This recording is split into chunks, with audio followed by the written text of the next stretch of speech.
นลุกใกล้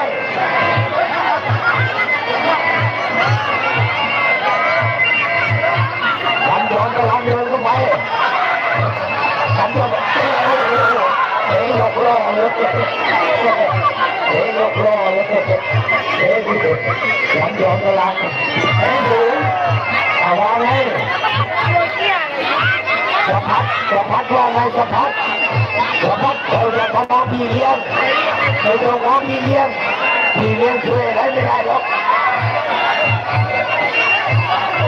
การจอมหลังก็ไปต่อย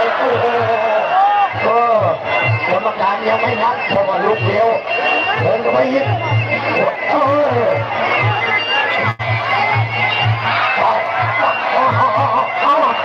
มันยังไงเลยมันยังไงลูกร่างผู้ใหญ่ก็ต่อย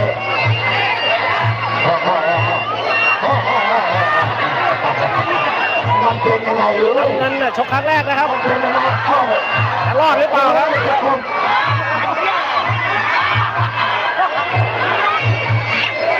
กรรมการต้องนับครับ กรรมการนับแล้วครับครั้งแรกนะครับครั้งแรกของมุมกลางนับเป็นไงไหวไหมไม่ไหว